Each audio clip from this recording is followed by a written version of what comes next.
जिस व्यक्ति की बीमारी खत्म ही नहीं हो रही, कभी पाँव में दर्द आ गया, कभी कमर में दर्द आ गया, कभी पीठ में दर्द आ गया, कभी सिर में दर्द आ गया, कभी आंखों में तकलीफ हो गई, कभी दमा चलने लगा, सांस चलने लगी, कभी डॉक्टर को दिखाया तो थायराइड हो गया, कभी मालूम पड़ा कि मेरा कोई ब्लड कम हो गया, कोई प्लेटलेट कम हो गई, कोई कुछ हो गया, कोई कुछ हो गया। डॉक्टर को दिखाओ। हमने कल भी कथा में कहा था, परसों भी कहा था कि डॉक्टर शिव का एक रूप होता है, उसको दिखाओ। डॉक्टर जो दवाई दे कुंदकेश्वर महादेव के नाम से उसको खाओ। पर कभी अगर मौका लग जाए, तुमको ऐसा लगे कि ये शरीर का रोग तो समाप्त तो हो ही नहीं रहा, एक ना एक रोग चल ही रहा, ये रोग समाप्त होने का नाम ही नहीं ले रहा, समाप्त ही नहीं हो रहा, ये तो समाप्ति की ओर जा ही नहीं रहा। फिर पिपलेश्वर महादेव का नाम लेकर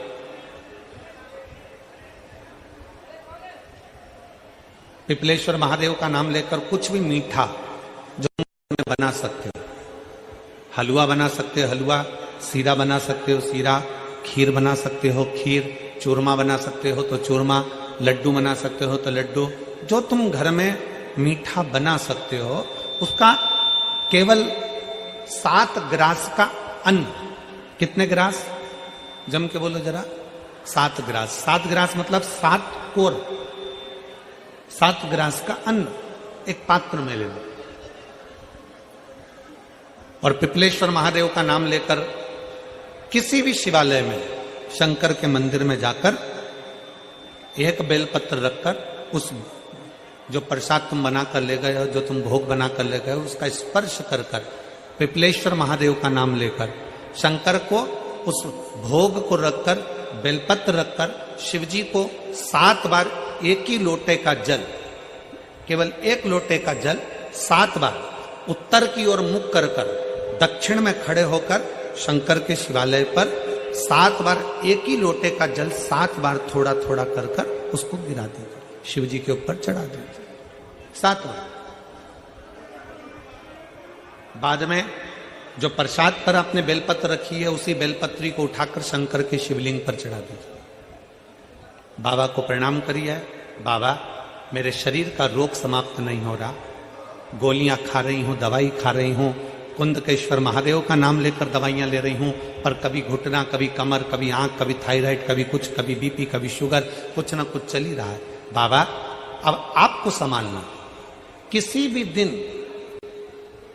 पिपलेश्वर महादेव का नाम लेकर वो चढ़ी हुई बेलपत्री लियाओ, प्रसाद लियाओ, घर पर आने पर जैसे ही घर के अंदर प्रवेश करो सबसे पहले बेलपत्री को चबा चबा कर खा लो।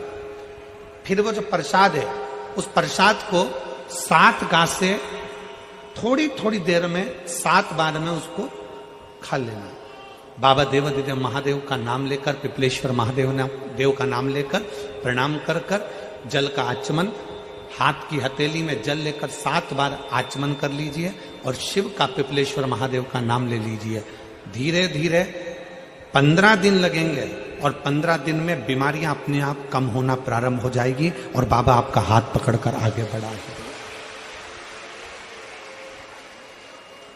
शिव तत्व की प्राप्ति। 5 दिन की फरीदाबाद में शिव महापुराण की कथा हरियाणा की इस पवित्र भूमि पर 5 दिन की चल रही है। आज कथा का 4th दिवस है। कथा के माध्यम से आज कथा की शिवरात्रि है। आज कथा की शिवरात्रि। कल कथा सुबह 8 बजे से 11 बजे तक हो जाएगी इस पंडाल में, टीवी पर 2 बजे से 5 बजे तक आ जाएगी। कल कथा टीवी पर 2 से 5 आएगी।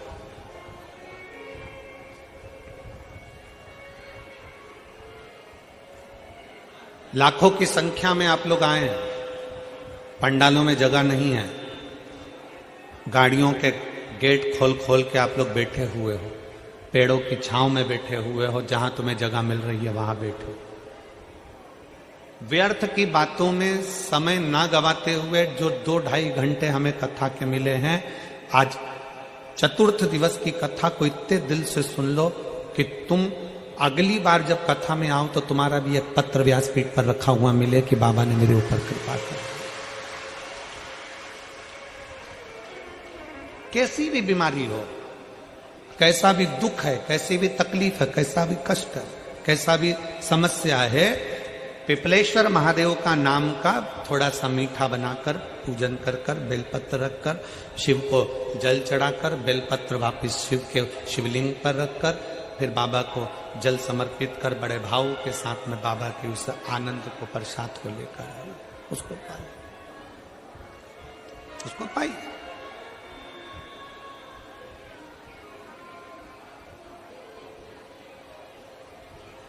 पर भाव के साथ